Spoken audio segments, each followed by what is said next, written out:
gypped. It's 5 o'clock. Please rise for pledge of allegiance. Neil, can you read us? I pledge allegiance to the flag of the United States of America and to the republic for which it stands, one nation, under God, indivisible, with liberty. With that, I'll make a motion to approve the February 10th regular meeting minutes. Second. All those in favor say aye. Aye. Aye. Opposed, nay. Ayes have it. And I'll follow that up with a motion to approve the February 10th non-public meeting minutes. Second. All those in favor say aye. Aye. All those opposed, nay. The ayes have it. Okay, the Select Board will meet on the following dates at 5 p.m. on Monday, March 10th, and again on Monday, March 24th. Important dates to remember: Tuesday, March 11th, we have town elections located at Plymouth Elementary School from 8 a.m. to 7 p.m. Thanks, Dan. And also on Wednesday, March 12th, 2025, town meeting will be held located at Plymouth Elementary School at 7 p.m. Citizens wishing to be on the Select Board's agenda should modify, or I forgot my glasses, by the way. You want to use mine? I don't know. I don't need to see They're anything. bifocals. I don't know. I'm fine. I can read it. I got it. Okay. But thank you for your due diligence. Should notify the town hall before 12 noon, the Thursday before the scheduled meeting. All meetings will be held upstairs in the town hall and will be held by Zoom. And Zoom information can be found at the town's website at plymouthnh.gov. And you can find a link there. I'm not going to read it. Employee recognition. Yes, so we have Deputy Chief Dan Doucette with us tonight with Chief Kevin Pierce. And tonight was going to be a pinning ceremony for our new deputy, but unfortunately his uniforms are back ordered and not here to be pinned. So we still wanted Dan to come in so Kevin could introduce him to the board and to those viewers on YouTube and public TV. Kevin. Good evening. Yes, as you know, Dan Doucette. He is our new deputy fire chief. Previously, he served the Laconia Fire Department for 13 years, right? And then before that, he did a handful of years down at Stewart's EMS. So he's got a lot of background experience. We're very fortunate. Yes, I stole him from Laconia. What town in Mass? I'm sorry? What town in Mass? No, he worked for Stewart's Ambulance out of Meredith EMS. It's ambulance. Oh, Yeah. okay.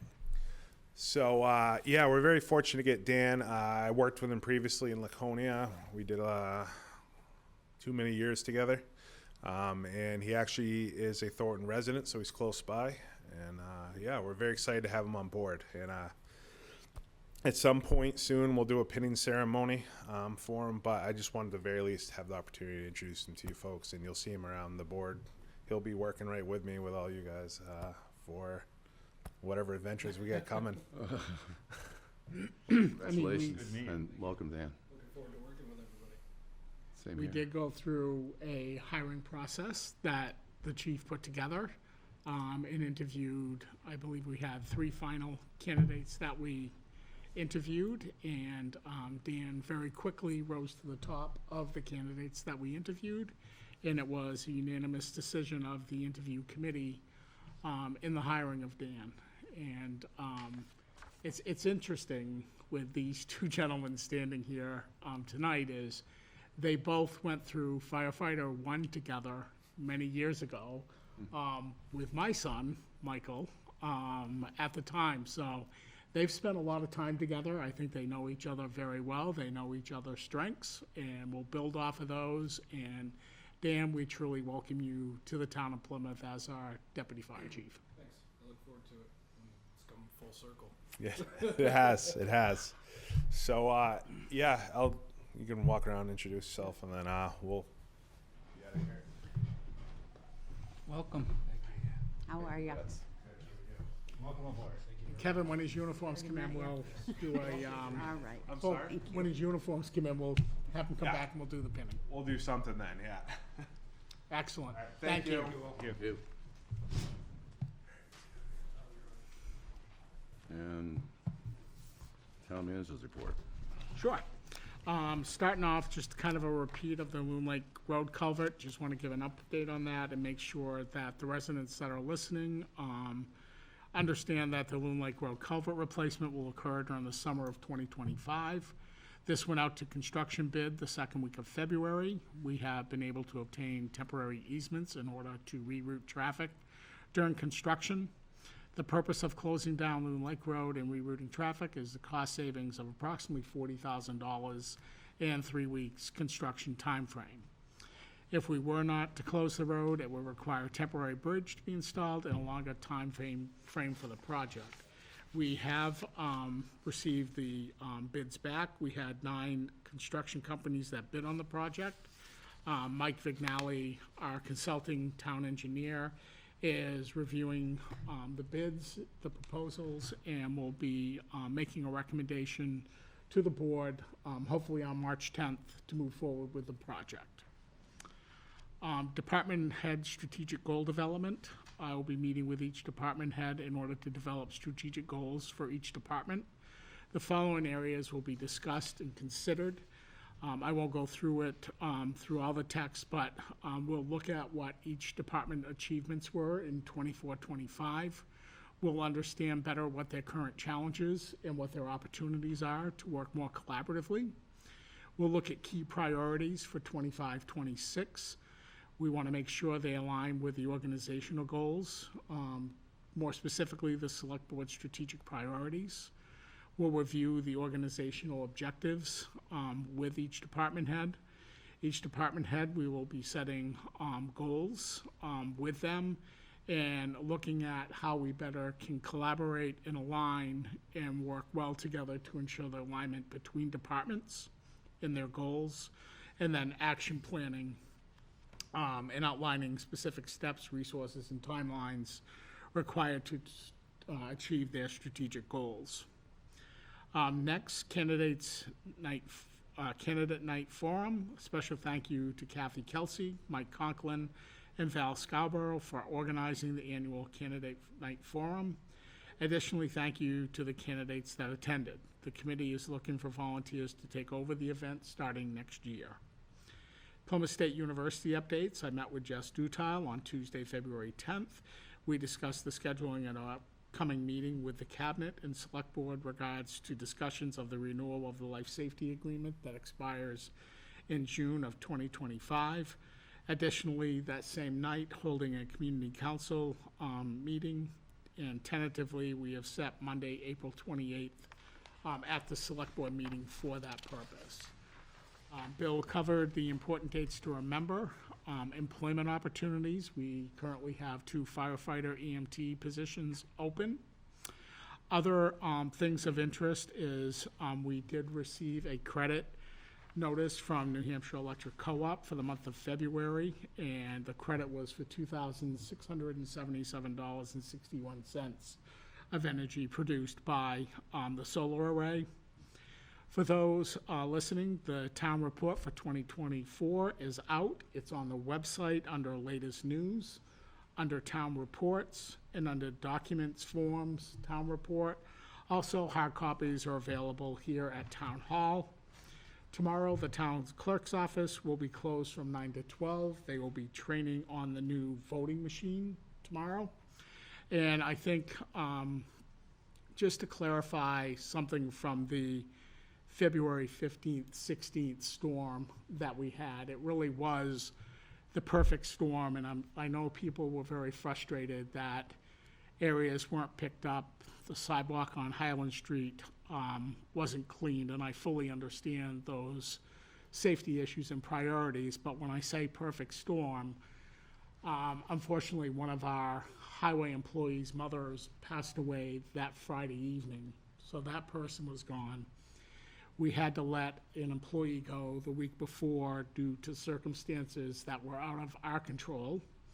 And we had a new employee starting on February 19th. So we were down 3 people during that weekend storm of Saturday and Sunday. And not to make excuses, just want to clarify why things happened the way they did and really out of our control on getting things done. But during that weekend, I was in contact with Zach and gave him an outline on when the Main Street would be picked up, when Highland Street would be cleaned up, and when some of the back roads were done. But just to clarify what did take place through that weekend, so people understand the circumstances that the Highway Department was facing. And that concludes my report. Hey Scott, how many people are in the highway department? 7. So we were down almost half. Right. And I have to say that I was down in Concord for like three to 4 days afterwards, and the sidewalks and roads were just as bad as Plymouth's. So Yeah, it was a tough storm. it was a tough storm. So Phil is not here, or Not yet, anyway. No, I don't unless think he's online. or the gentleman that looks like Phil, perhaps. Or. Maybe he'll come in. Yep. Yeah, so we can do the stormwater. And then, on the agenda, as I discussed briefly with you, Bill, is that we do have a letter from Dean Yetton regarding the planning board reappointments. Yep. I think it's best to wait until March 10th, when Mike Ahorn will be present to talk about the appointment of planning board members, and specifically his reappointment. And I think Dean Yetton will be accompanying him that evening as well. And I did indicate I'm not going to be there that evening. So.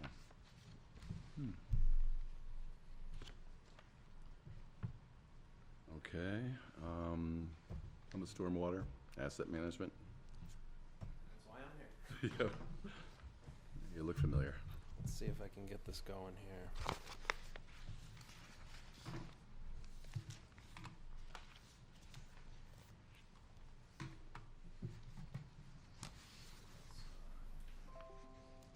Joseph is not here, so we're gonna have to work off of this screen.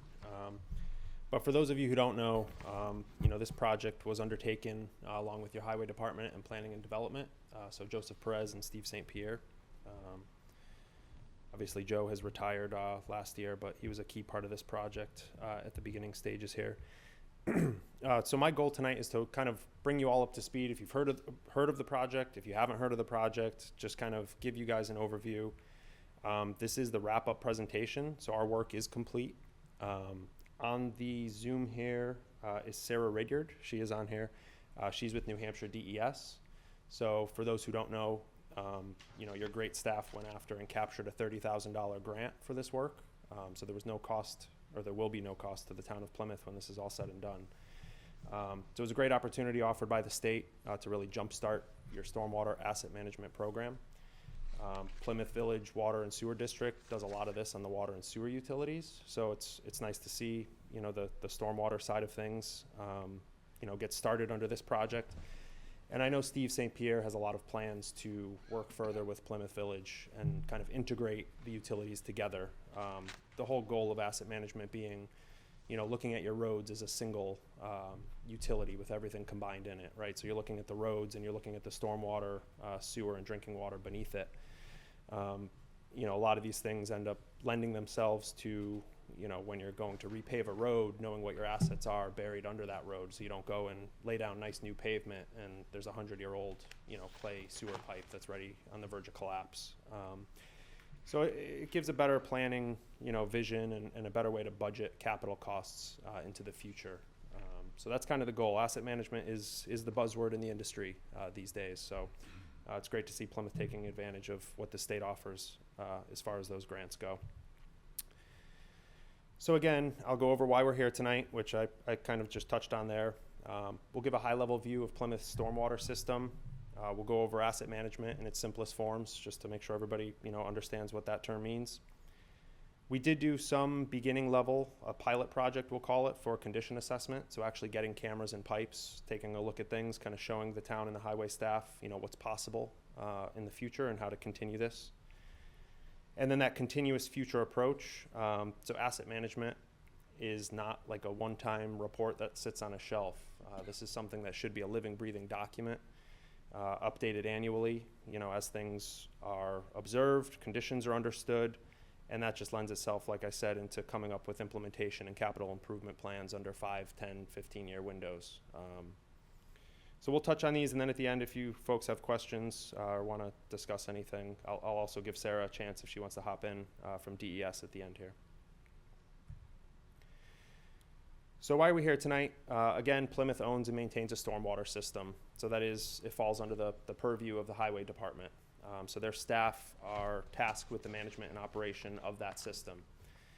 So like I said, the town secured that $30,000 grant from DES, again, to start that framework for stormwater asset management and kind of serve as a jumping point to continue that work. And then New Hampshire DES obviously has some guidelines for this asset management work to be performed with, and those are listed there. They produce guidance documents that kind of drive how these projects look under their grant program. So again, this is going to be almost impossible for you to see, but the big picture here is there's a lot of stormwater infrastructure in Plymouth, and I'll get into some numbers on the next slide here. Obviously, mainly focused in the Main Street area. A lot of businesses and residents depend on a proper functioning stormwater system. So really the numbers, this just kind of puts it in perspective. So there's about 12.5 miles worth of pipe out there for storm drainage. In addition to that, there's about 1,700 structures, and those are made up of manholes, catch basins, and then inlets and outlets, which could be everything from culverts to drop inlet structures, etc. So it is a pretty complex system. I mean, Plymouth is pretty developed, especially in its downtown area. So your highway department has, a lot to maintain, clean. A lot of routine O&M goes into keeping the system properly functioning. So asset management, this is one of my favorite figures, if you can see it. It comes from US EPA, and essentially, the old school way of thinking was that top graph. You install an asset and you run it into the ground. So its condition decays over time, and then when it breaks catastrophically, typically, you're doing an emergency repair, you're digging up a road. Typically, they quote that it's 3 to 5 times more costly if you wait until that catastrophic point. I think a lot of people, understand that. The lower model, which is, where everybody's going towards, and this is the future here, is when that asset goes in, you have intervals over the life of that asset to make smaller O&M investments over time to kind of keep, resetting that level of lifespan. You're not going to make that pipe brand new as you're doing this, but over time you can manage its decline. So that especially when it is time to replace that asset, it's a much smaller investment of capital to go ahead and either line a pipe, line a manhole. A lot of the things they could do these days are trenchless technologies, so you don't have to dig up roads. A lot of things have come a long way in that industry. So, the thought process is this stabilizes your spending of capital. You can budget for these things, more firmly over certain time periods. So it's a better way to not only manage the costs, but kind of understand the time and the workload that goes into running the system.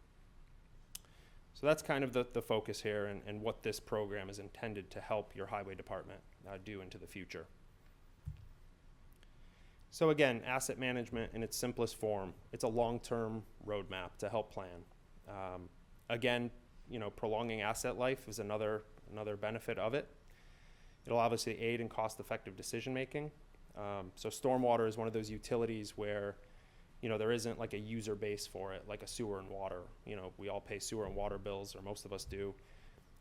Typically, that's how those utilities fund those projects and renewals. So stormwater is a little bit different in that it kind of takes into account, a lot of towns do it through the general tax base. Some towns have gone so far as to create like a municipal sewer utility with user fees. But again, this is just going to help promote that long-term financial stability. First of all, you have to understand what you have for infrastructure, what its condition is, and what it needs for capital over the next 5, 10, 20 years. And it'll help allocate time and resources effectively. So highway department and their staff will understand, the highest priority needs. So it's not, a scattershot look at the whole town. Through this program, you can actually, based on the observations you make, even just based on when things were installed, you can get a general sense as to how much life things have. and better prioritize where the needs in the system might be, to then again, go and attack that. Like I said, it's a living program.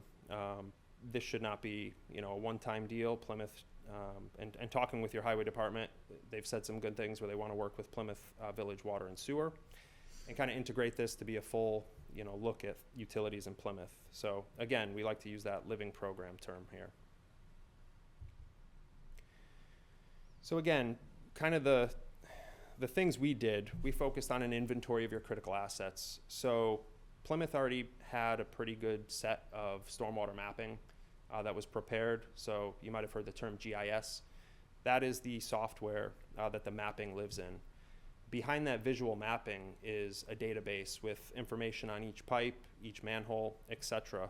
And the town, I'd say, is about 25 to 30% of the way through populating that.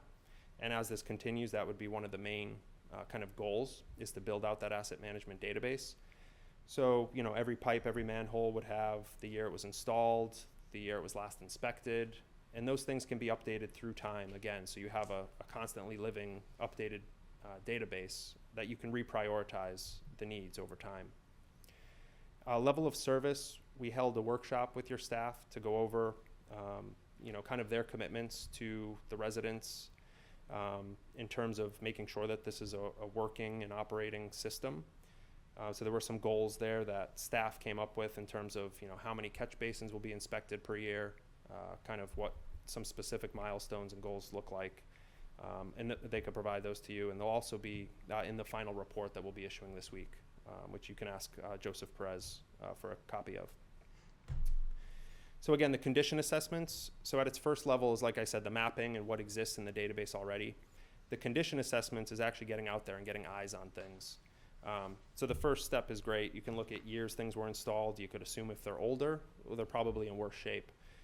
But nothing beats getting your actual eyes on the infrastructure. So that consists of internal inspections. So we came to town for a few days. We ran cameras through some pipes. We also have capabilities to, without having to enter into structures, drop a camera into those structures to do 3D imaging of, manholes, catch basins, etc. And kind of identify if there's cracks, things are falling apart, things like that, if things need to be flushed and cleaned. And that'll develop your list of needs, and it'll be unprioritized, right? So it's just, there's gonna be needs throughout the town. It's gonna be a large number, large dollar amount. That'll help you develop the capital improvements program as the next bullet here. And then really the most important part is then developing an implementation plan. So to prioritize that list, figure out what your highest needs are, kind of what time horizon you're looking at, and then figure out how you're gonna fund those efforts. So that's really the goal here, is that so the highway department can come out of this and know, along with which roads are getting repaved, which stormwater infrastructure must also be replaced at those times, and kind of not only look at it and react on that given year, excuse me, but also look, 5-10 years so that they could be budgeting and planning accordingly, and as well as the town. So asset management, this is directly from the New Hampshire DES guidance document.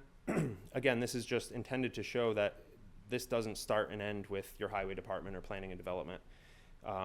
Essentially, it's the utility, which is stormwater, but then there's internal and external stakeholders. Obviously, you folks are part of that internal stakeholder group, along with your highway department and planning development. But you are, essentially held liable, or your highway department is, because they manage and operate the system, to your other stakeholders, which obviously are residents, businesses, et cetera, the overall community, in addition to the regulators. So that's just meant to show that, this isn't like a very narrow scope. Asset management is pretty broad. So as part of that pilot project, the highway department identified or flagged 5 areas for us to do that pilot. They're listed here. So like I said, we came out and we tried to TV as much pipe on those streets as we could over a 3-day period. And that was July of last year, as well as October. So in July and October, we had those 3 days.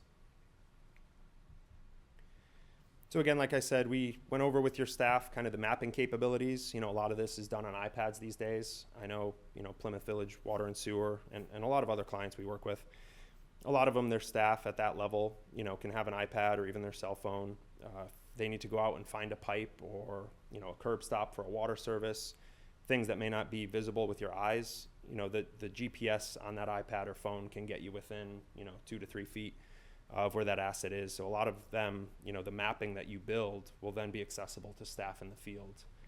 Instead of the old school, you know, you got to run to the truck or you got to run to the DPW and pull out paper maps and tie cards and try to figure all this out. A lot of people can use this, you know, on the fly now, along with updating information as well, new information or finding out that something does exist that wasn't shown, or just updating, you know, incorrect information. So this is constantly evolving, constantly getting better. And like I said, you know, Plymouth's is a good start. There's a lot of, you know, structures and lines for pipes shown on the map, but now a lot of the detail needs to get built out. And then there's just some, you know, pictures that, you know, we had. That was one of your pipes right there. You know, obviously there's some level of sediment and debris built up in that drainage pipe. But that's just to show you, you could run cameras through pipes, you can run, you know, cameras into structures, etc. And that's kind of how you build the picture of in what shape are the assets actually in, and add to that database, like I said. Again, this is going to be small, but I hope you'd take a look at this in the report. This was intended, and we had a training workshop with your staff last week to review some of this type of graphics here. So we've come up with kind of steps and flow charts to help kind of guide, well, what do we do next? And a lot of that goes to, like I said, mapping. I think that's the first step, is really refining the mapping and you know, honing in on that, followed by the evaluation. So there hasn't been much evaluation of pipes other than, you know, prior to the paving of roads. Steve said that they would, you know, televise pipes. But this could be something where you make a commitment to televise, you know, 10% of your system per year. So every 10-year cycle, you're going back to that initial group of pipes that you looked at. And it just goes on in perpetuity. That's how a lot of communities do it, whether it's 10%, 20%. Again, a lot of this comes down to funding and budgeting and what commitment, you know, towns can make. So this just shows, you know, again, it's laid out in the report, but this is just intended to show you that there is a plan. You know, the whole point here is that the arrows never end. It's just a continuous flow. So when you get to the end, you do a construction project, you know, you're updating that information. The pipes that are now new in your database, those will reflect as new. So those high priority needs that you fixed will then drop to the bottom of the list, and your next highest priority needs move up. So you can constantly see as you move into the future where the money needs to be spent and how much that money is. So again, just a good tool for your staff to have. This again goes along with that graphic, and it's just written descriptions and implementation cycles for how often those activities should occur.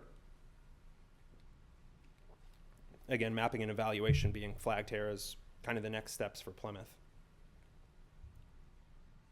And then obviously the prioritization, which will lend itself to building a capital improvements plan and future implementation plan with funding. So again, that was a very high level, you know, look at what we prepared. Again, a final report will be delivered to the town this week. New Hampshire DES has reviewed that report, provided comments, as well as your staff has done the same. What's up on the screen here was developed at an earlier workshop with staff, both highway and planning and development, and other stakeholders that they invited. Plymouth Village Water and Sewer was there. So this is the vision statement for asset management in Plymouth that was developed at that meeting. I'll give you a chance, you know, well, I'll just read it because it probably is small here on the screen. Develop and implement an operations and financing strategy that is stakeholder driven to ensure reliable and stable operation of the town's stormwater infrastructure in all areas of the town, while also meeting future capacity due to growth and climate fluctuations. And then there were some bullets here, you know, how to meet those goals. And the first one here, which it's happy to hear that this is already happening, is partnering with Plymouth Village Water and Sewer District. They're probably 3 to 4 years ahead of, you know, Plymouth, the town, with their water and sewer utilities. So I think they're going to be a good roadmap, you know, how Steve can try to get the stormwater asset management up to, you know, that level. So he might be a great resource. And then again, there's some other things listed here, but that's what we went through. I guess, Sarah, do you have anything from New Hampshire DES, or did you want to say anything at this time? Yeah, thanks, Justin. This is Sarah Ridyard. I'm the sustainability engineer with the Wastewater Engineering Bureau at DES. And I just want to say, you know, thank you to DPC for this presentation and for all the hard work. And I know the town staff also worked really hard to get this project together. It's a lot of coordination And everybody did a good job working as a team. And I'll just point out too, at DES, you know, we really see the value in doing asset management. Long term, we think it's the best way to manage your different systems within your town. So we do offer some trainings and other coordination, and also just as needed support. So if there's ever a question or anything like that, I'm always happy to answer those calls and help out. So just wanted to, you know, let you know, even though the funding ends, you know, with this grant, the support is still there. So there's plenty of opportunities to reach out and get that connection with us if you need it in the future. So thank you again to DPC and to the town staff for working on this. This is a great project, and we're glad to have been able to fund it. Thanks, Sarah. So yeah, I guess with that, does anybody have any questions or, yeah? So, looking, I think it was one of your bullet points on the slide that you just. Oh, yeah, yep. My understanding is by the town completing this process and working with yourself, Justin, and DES, that it does open up many doors for grant opportunities moving forward with regards to storm drain upgrades and improvements that are available, versus if we hadn't had this done, those wouldn't be available, maybe as readily available to us as having this project done. Yep. And knowing that this project was an ARPA funded project back in 2021 when it started. So I think putting this all together, making sure we have the final report, which I believe will come out in March, This week? This Actually, week? yeah, yep. We'll be able to apply for some additional grant monies based on us completing this asset management study. Yeah, I could touch on that a little bit, and Sarah will probably correct me if I'm wrong, because she's obviously working for the funding group there. But, so yeah, a lot of the, well, let me just say the next logical step would be a planning grant. So DES does offer, Sarah, I believe it's up to $100,000 of principal forgiveness on planning projects. Yep, that's correct, Justin. Okay. So that would be like the evaluation, you know, camera a bunch of pipes, look at a bunch of structures, figure out what needs to be fixed as part of a construction project. And then you can obviously go to state SRF money. So in both cases, there is no grant. It's principal forgiveness. I don't believe there's any other grant opportunities, you know, from the state. And what having this asset management plan, because all those things are competitive funding pools, it essentially, you check the box for that and you'll get those extra points in the scoring and evaluation. So it puts you in a much better position now that you've done this project, correct? And correct me if I said anything, you know, wrong, Sarah. Yeah, Justin, I'll just chime in and say what you said is accurate. You know, at this time, the grant funding that we used for this project was from the American Rescue Plan Act, which has run out at this point. So we don't have any new grant-only opportunities, but as Justin mentioned, it would be, there's principal forgiveness offered on loans, which effectively operates similarly in that, you know, the balance of the loan is forgiven at the end of the project. So again, you're in a good position to apply for that funding and be considered for it, and you get points on your pre-application that will help you be a competitive project in that applicant pool. I'll note the pre-application this year for our Clean Water State Revolving Fund, which funds our stormwater and wastewater projects, that will be opening up probably the first week in April. We also offer a series of webinars that you can attend to learn more about that first week in April. And it is due the end of May. So you just want to, you know, keep that in mind. The pre-application generally is not as detailed. You'd be looking at funding a project that would be putting in a final loan application the following year. So at this point, you don't have to have all the details worked out. It's to get on the list to be offered funding. So if that's of interest and if anyone needs more information, I can certainly pass that along.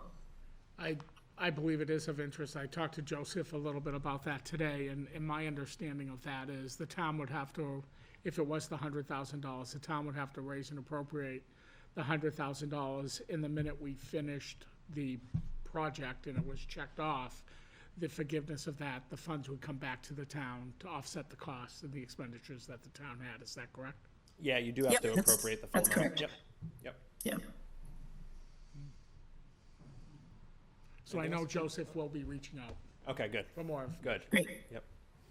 So is what we're just talking about the 10% per year, or it's gonna cost like 10% per year. Someone's gonna have to do the work to do the Yeah, asset so management. typically, if the town doesn't have those capabilities in-house, camera truck, things like that, typically it would be a third party. I know your staff have used, there's a few in the area, we do it ourselves as well, and we wanted to show kind of those capabilities.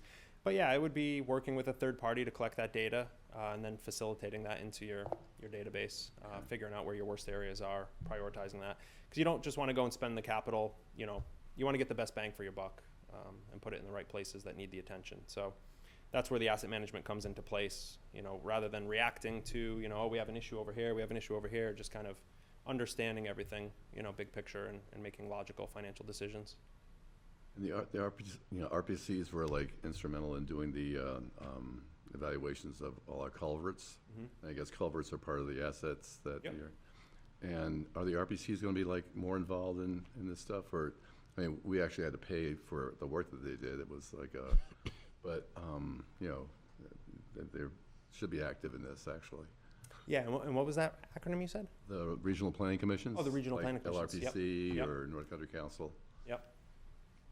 Yeah, I mean, it goes down to ownership. I know a big piece that I didn't mention on this is, who does own the assets. In talking with Joseph, there is a lot in the mapping that is not delineated right now between whether they're private systems, whether they're college-owned, whether they're Mass DOT owned. So there was a little bit of confusion. I don't know if that's been resolved yet in terms of who actually owns what, even though certain things might have been taken care of a certain way over time, if you understand what I'm saying. So there is that ownership of assets that does need to be, kind of delineated first, and I failed to mention that, but that was a key thing that we learned going through this process. But if those regional planning commissions are stakeholders, I would certainly have them at the table and see what they can do to help. I think they should be, but. So, I agree. is the intent here to use this study as a tool to manage reconstruction of roads that are failing? Yeah, so the big goal in a lot of communities is to, like I said, kind of take a whole utilities approach, water, sewer, drain, and then combine that with your road program, right? Like most communities know which roads they're going to pave next year. Then you would go to, this is just a hypothetical, but you'd go to your asset management database. If all those utilities were sorted by road, you could look, you could see what the needs are under that road. So you could either go in ahead of the paving project to make sure you fix everything that needs to be addressed so that, 2 years after putting down fresh pavement, you're not digging up that road to replace something that broke. You could do it as part of the paving project and have it be a full road reconstruction with utilities. So it's kind of that full roads approach. That's the end goal. That's not today, that's not tomorrow. That's kind of the bigger picture here. But kind of at its more finite point, it's first of all understanding what you even own, and then it's understanding what the needs are and how much that's going to cost, just as a lump sum before you even start to think about the implementation of how you start to tackle it. But that is the goal. Did you find clay pipe and black iron? So I know there is clay pipe, and Joe, your prior highway department superintendent, he shed light that there were several areas of old clay sewer pipe that have been converted over to storm drain. So there are some known trouble areas that are older vintage. Some parts of the system go back 100 years from what we've learned from your staff. So there's going to be some low-hanging fruit that makes sense for the town to tackle. Absolutely. Thank you. Yep. So this asset management database, do we own something like that? Is something additional we're gonna have to procure? Yeah, no, so the town, everything we did was non-proprietary and kind of in its simplest base form. And that's with purpose, right? So the town could take that. It's an Excel, most people know how to use Microsoft Excel and GIS based. So that Microsoft Excel database is the backbone to the GIS, the visual mapping. There are softwares, absolutely, and people will sell you those softwares. They're very happy to. And they go so far as to generating work orders and, doing some other complicated things in terms of, staffing and manpower. So there are proprietary softwares that you could eventually partner with that probably do a few, jazzier things than just Microsoft Excel. But at its simplest form, this is really all you need to get a handle on asset management. But there are other ways, and I'm sure other communities in the area can share their experiences. I think at one point, Sarah, you could correct me if I'm wrong, but there was like a list on DES's website that kind of showed some example projects, and I thought it used to list like what programs, you know, folks used. But if not, as Sarah Nope. mentioned, there is an asset management workshop that they put on every year for folks that would be interested. Even at your staff level, I think it would be worth it to have them attend. It's usually right in Concord, so. And for the inventory, do you do inventory along with the assessment at that point? Do they go hand in hand? Yeah, so the town already has an inventory. There's a spreadsheet, you know, thousands of lines long that has a unique number, a unique ID, because that's key for every pipe, for every structure. So, you know, there's thousands of lines of data for each one of those pipes, for each one of those manholes that you see on a map. So the inventory's there. Like I said, there's a lot of inconsistencies and errors. Just when we went out in the field for our pilot, you know, somebody obviously generated this information with a GPS unit going out into the field and standing on structures that they thought were stormwater and, you know, pressing a button to say this is a catch basin, this is a manhole. So a couple things we found where, you know, it wasn't actually storm. It might have been sewer that they interpreted as storm when they were out in the field. So there's going to be some mislabeling errors there. They might have missed things. So I think it's a constant refinement of the inventory based on the real world conditions. You know, a lot of these things are based on record drawings and maps of how things were supposed to be built, you know, years and years and years ago. So as things are worked on and projects progress, you know, your staff will have the capability to update those in the field or come back to the office and update those things in the database and the mapping. So the goal would be, it's never going to be perfect, but it constantly evolves over time and gets more refined. Okay. So they have the most accurate. So we won't have to really scrub anything, we can do it as we go? Yep. Okay, Yep. thanks. Yep, I think you have a good basis, a good starting point, and now it's just evolving, you know, over time. Yep. I have a question. Mhm. Do you think that we have a high percentage of drainage system components that are going to have to be upgraded due to increased peak flow storms? So without looking at any data, I think that's the case in a lot of places, just given the way, you know, the weather's been lately. Our work and our focus wasn't focused on anything hydraulically. That is another important aspect, though, is to look at culverts that were built years ago to see if they could still handle peak flows. I know that was brought up, I think at the initial meeting I might have given a couple years ago, but yeah, our work didn't focus on capacity evaluation. This is more of a condition assessment. So what's there and what's the condition of it, not really what its functioning is hydraulically or capacity wise. So unfortunately, I don't have that information. That is certainly something the town can look into. So does your company do peak flow capacity Yeah, engineering? much of the consulting firms will offer that. Absolutely. Yep. And that might actually be something eligible through one of Sarah's, you know, planning grants potentially. I'm imagining that, you know, if we have a peak flow that exceeds capacity, that's probably also going to be indicated in condition of the piping and culverts and what have you. That's actually a really good point. Yeah, a lot of these things you can find just through, you know, other means and interpolate that. Yep. Thanks. All good? Yeah. All right. Thank Well, thanks you. for having me. Thank you, Thank you. Justin. Yeah. Very nice. Have a nice night. Next up, Mary Ann, social media. Nice, social media, funny platform, from a town perspective. I think we've all seen, questions, comments, from all kinds of town folk. Not sure that's the best means, but it is what it is. My concern is, social media that's generated, started, instigated from a board member, committee, commission. How should that be handled? I think there are moral, ethical, legal concerns that we all need to consider or research. I think I put in that email thing, you know, should there be one person? Should it be some standard, please contact the town? We need to be concerned, I believe, you know, if three select board members get involved in that chain comments, does that constitute a meeting? So you know, as well, you know, I think we all want to be as accurate as possible in our responses, and certainly not get into a tit for tat kind of thing, one upspin, which we've all seen happens all the time. So, you know, discussion or, you know, I'd like to throw it out to council as well. I've read some papers about it. There are some fine lines between First Amendment rights, as well as you also carry a responsibility. So if I don't like something the board votes on, do I get to put that out on my personal social media, you know, besides my cute grandchildren? So I don't know the call. And like I said, is it a discussion for us to decide?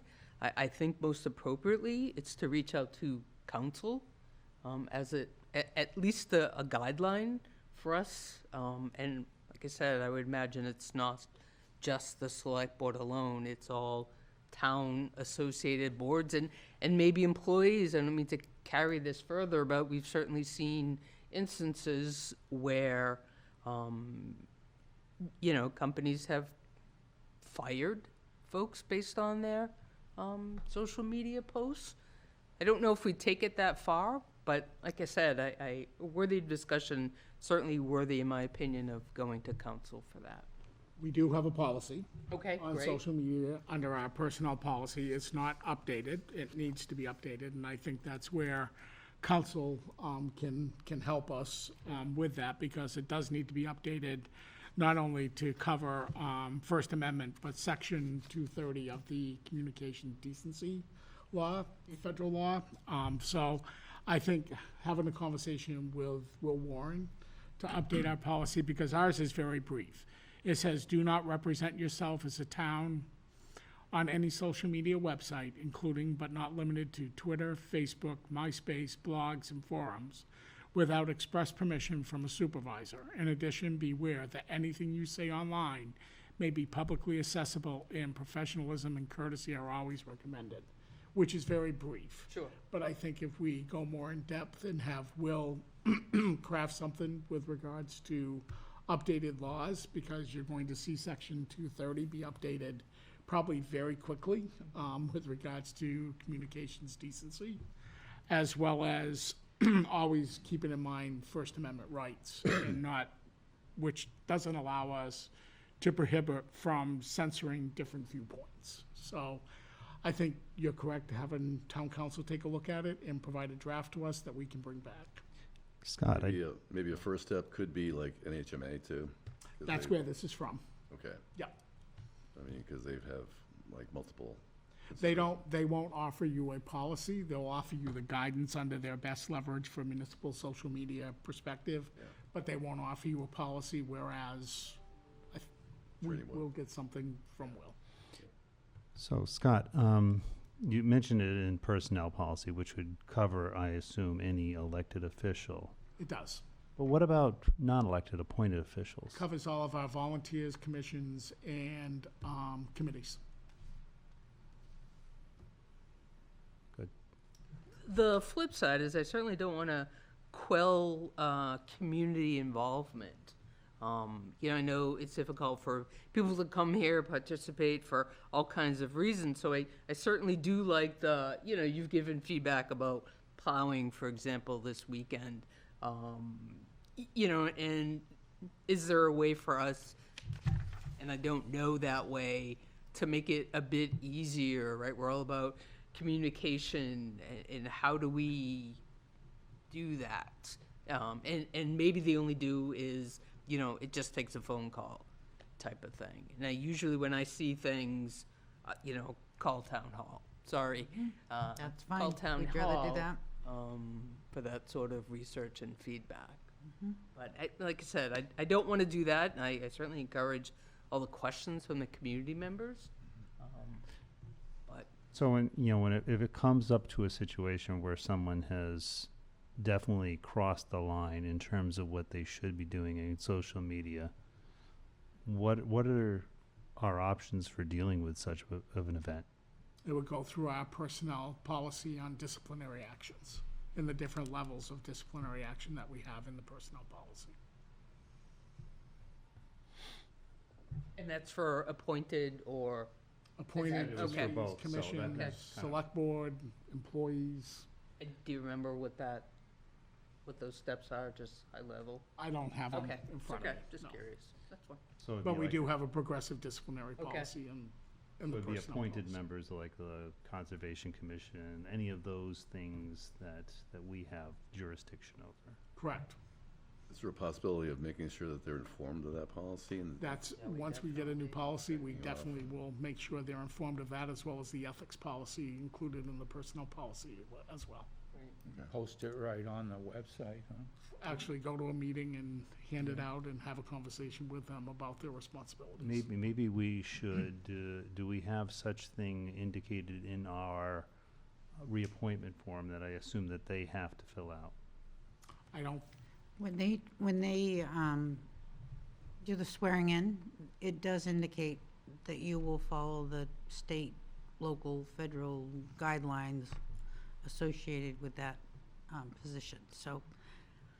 Well, the reason why I'm asking the question, because we all sign things, we all say yes, but are we actually putting it in front of them when they are Right now, no. being appointed? And I think that would be, I would suggest that going forward, when someone comes in and gets a swearing in, we put that right in front of, here's, whatever it is at the date, put that in front of us, like, just so you know, you have to follow these guidelines. I would agree. Well, and not to make more work for town hall, but that's what we do.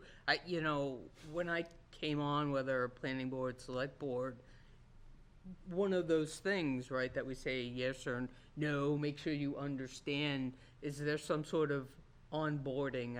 Vermont has an onboarding policy. I don't know the details, and I don't want to muddy this.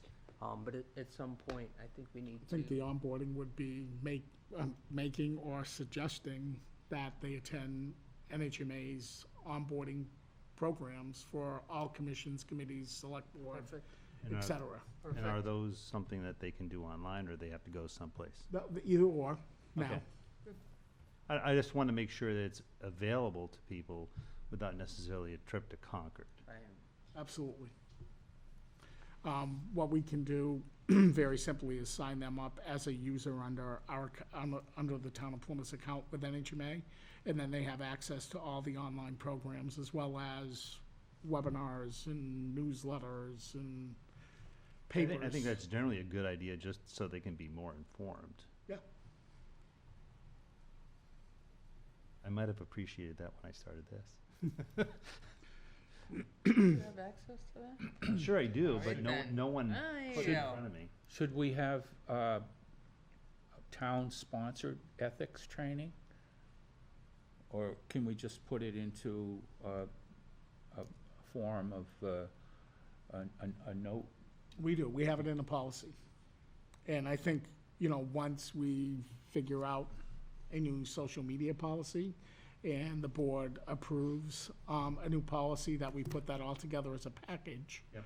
for each one of those members of the committees, the commissions, employees, et cetera, to make sure they're properly trained on the new policy and existing ethics policy. Yeah, I think we should probably have them attest to the fact that they have read and understand the new policy and its implications. Absolutely. Separately from being reappointed, because some of these people may be mid-cycle. Maybe just a reattestment for everybody, just to cover our butts. And there's a balance with the freedom of speech as well. So Right. I'm sure we will get the most updated information that we can, and then we'll bring that back to the board Great, thanks, Scott. for review. Very good. All right. Have signature file? We do.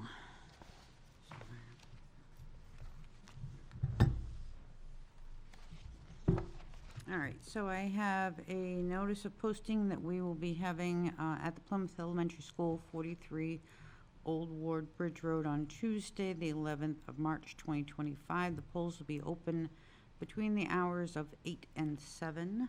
I just need the board, at least 3 of you to sign that, please.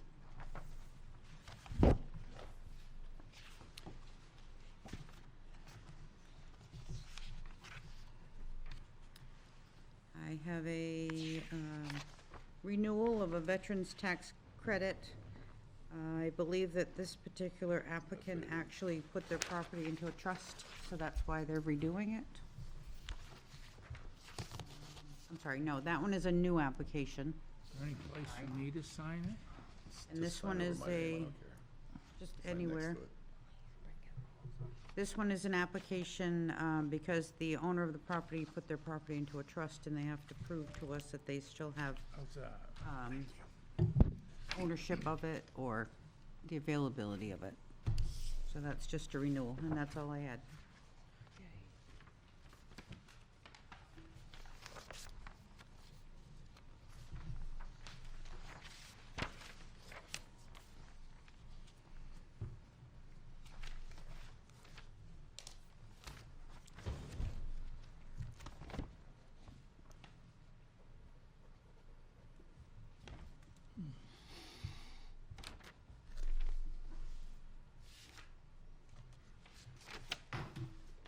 Okay.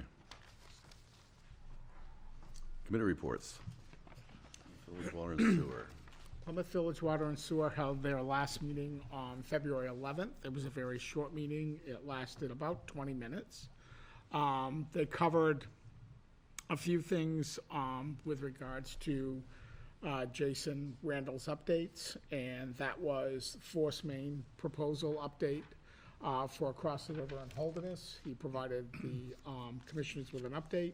He also provided an update with regards to Highland Street, Emerson Street, and Reservoir Road, that 90% of the work has been engineered on those streets. They do have 2 vacant positions at Plymouth Village Water and Sewer, one being an operator and one is a lab position technician. They talked about abatement requests from users that were discussed. They didn't use any names, but the abatement process was discussed. And then they had a discussion about winter safety with cold temperatures and shutoffs, and providing information out to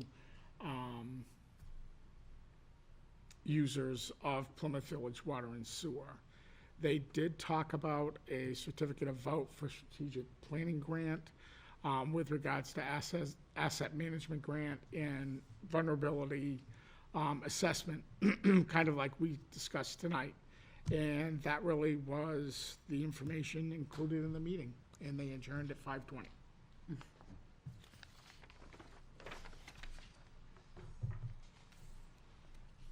Campus community. Nothing until, as Scott mentioned earlier, until April when they come and meet with the board here. The school district. School district has not until next week. Their district meetings are next week, right? Doing planning board, or are we skipping that? Planning board was February 6th. No, they had a meeting last Thursday Yeah. during the candidates' night. Oh, I can't right. report on that. I wasn't there. They discussed. I have the meeting notes if you want me to read. Okay. I can just really quickly. They discussed 4 boundary line adjustments, all which were approved. And they went back and discussed 3 Lakes landscaping, the site plan review out there. They've given 3 Lakes some information to come back with regards to proposed plans, including setbacks and some other zoning issues. And 3 Lakes will be coming in back in at their last meeting. But that really was the content of that meeting that night. You mentioned that the proposal for 2 buildings across from Yeton Road? on Yeton Road. Well, that was approved. Yeah. So they're gonna have 2 buildings? Everything was approved that they put in Yeah, the front of them. engineers put it all Yep. together. Yep. Originally, they wanted 2 buildings, then they wanted to have 1 building. Now they've gone back to 2? I believe that was the case. Yeah, I think that's what I told you. That's what I heard, but Okay. That's good. Yeah. Okay, Conservation Commission. Met last week on Tuesday. They had presentation from the folks for Habitat Humanity, focusing on the progress that they've made. They talked about designs, and this is for that area up kind of behind where, behind Tractor Supply, that region where they're planning to put in housing.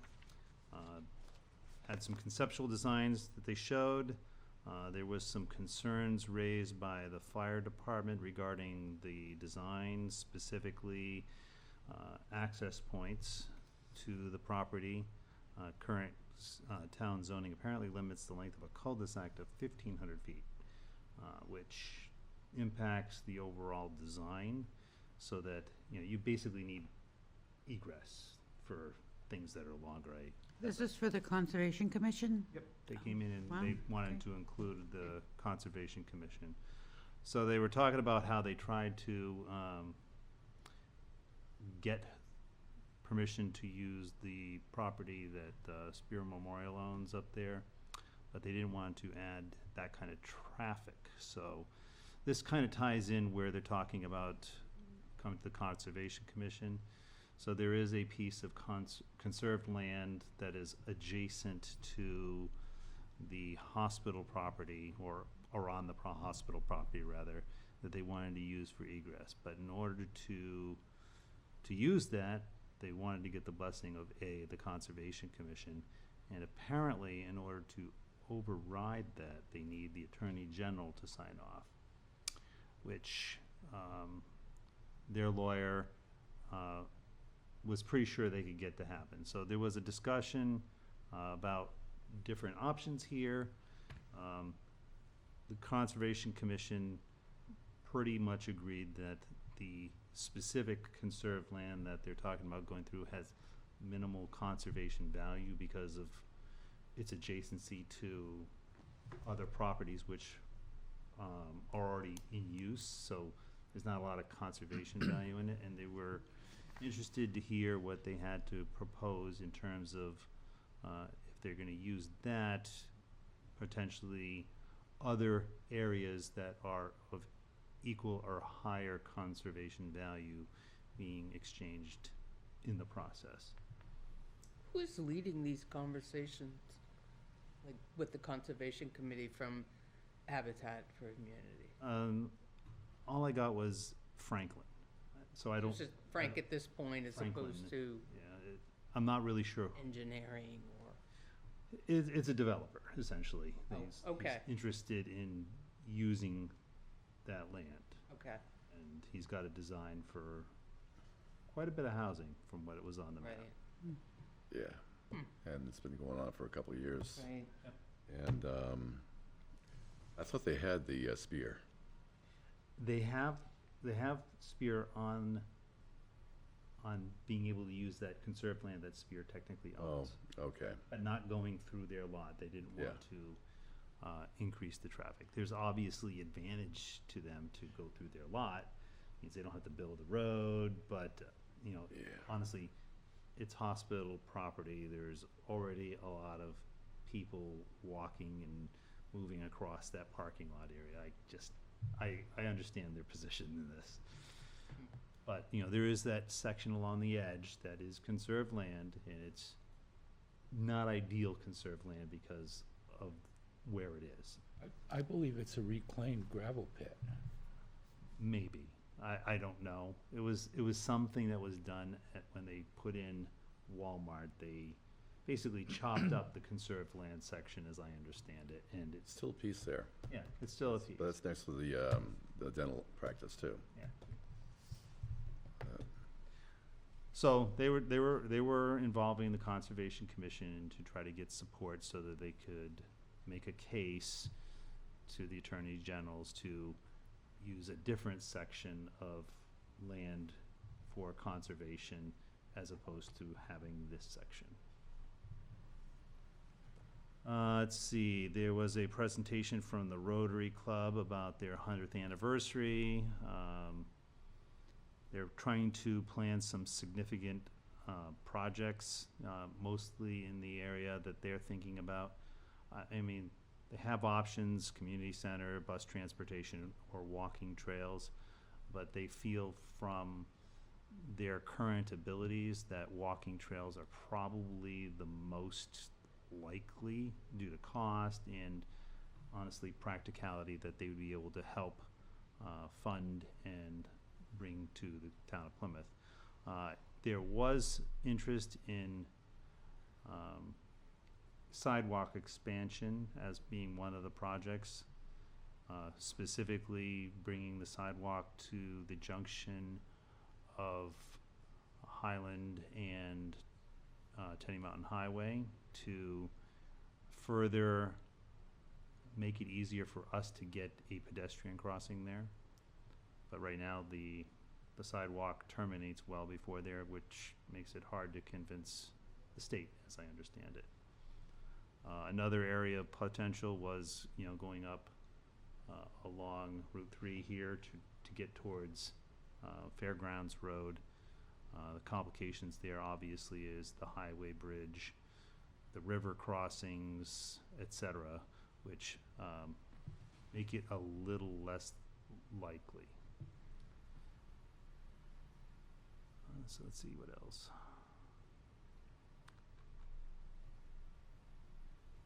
There is significant pedestrian traffic on that hill.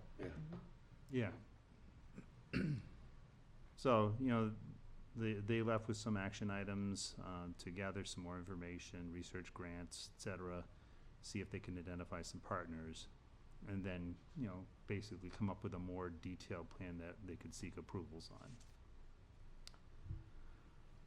Let's see, they talked about budget, not much to happen there. $120 charge was to a specific expense. They talked about their remaining balance being $51,858.12. There was some report outs on the Trails Committee looking to find potential grants to offset some grant writing services that they want. Let's see. Trail crew is looking for volunteers to participate in volunteer efforts. And there was a discussion about the website to include all trails, ensuring that information is comprehensive and accurate. And pretty much that was it. Thanks, Ted. And getting back to the, the Rotary, I met with them, and transportation was like the number 2, important project that they do. And one of the things that they are considering is helping Transport Central get that bus thing going. And I didn't make a call to the guy from DOT who's been a real bugaboo as far as getting this project going. But tomorrow I'm going to see if I can pin him down to see if we can get that going. And we'll have a fixed route, do research on what stops we should actually hit. Also to solve the pedestrians walking down the ramp onto Tenny Mountain Highway from the housing out on Fairgrounds. So I think there's a lot of things we can promote and do that would be very helpful. So it might be coming down the pike finally. Capital improvement. I don't think we have anything more on that. LRPC. Is this for me? Yes. LRPC, Lakes Region Planning Commission, there's no, there's a meeting coming up in March. I'm not exactly certain. And Joseph said he has a meeting coming up with the Transportation TAC. Advisory, yeah, Right, coming up. but they'll get back in the swing of things. Parks and Rec? Parks and Rec has scheduled a meeting for Tuesday, April 8th at 5 p.m. Parking Committee, Thank you, Neil. Economic Development, you're still, Still waiting for that? yep. Scott, we have a gentleman coming in for economic development. That's in April, correct? Neil Cantor. So that, Yeah. yeah, Okay, Energy Commission. Crap. You say that a lot. Yeah, in fact, I attended the last one, too. I'll give you a special report at the next meeting. Scott had a On March report on 10th. funds. You had a report on funds? Yeah, Energy Commission, we received money on Yes, the we solar. received the credit from New Hampshire Electric Co-op. True, that's a great Good point. report right there. Yeah. Money. Oh, well, let me tell you. So it was like the largest, meeting that they had. Ashley Saba is the new chair, and they were trying to like recruit a few people that were out in the audience, and she's got multiple projects that make up like 3 or 4 people on them, and they're all reporting, and Wow, yeah, it's like we should have. too much. That's why I couldn't take notes, because it was going so fast. And anyway, I congratulate Ashley on running a great meeting. Yeah. Advisory Budget Committee. Well, PSU negotiations. Nothing yet. We have a meeting April 28th. Oh, yeah? Good luck with that. Chamber of Commerce. No. Burlac. We have a meeting Wow. tomorrow night, 6:30. I'll be there. And you will too? Okey-doke. Police and fire, blah, blah, blah. That's Yes, we met 2 Okay. weeks ago and discussed the proposed design that the Turner Group came back to us with. We feel that the building needs to be relooked at based on feasibility, so Chief Pierce and Chief Hutchins are back with the Turner Group, looking at different options for the building, and hopefully we'll be starting discussions with regards to the possibility of a piece of property at the intersection of Highland Street and Tenny Mountain Highway. But nothing firmed up at this point. Okay. Union negotiations. Not till summer. That corner, Are there any public comments? that'd be terrific. How's Frank Miller doing? Haven't seen him. Speaking Yeah. of public. Yeah, actually, I he's got like, some health issues, I guess. but, Right, no, I knew this was, haven't seen him. No, I haven't seen him or heard from him. I was hoping maybe to help him out or something, but, okay. So therefore, Motion to adjourn. Second. all in favor, say aye. Aye. Aye.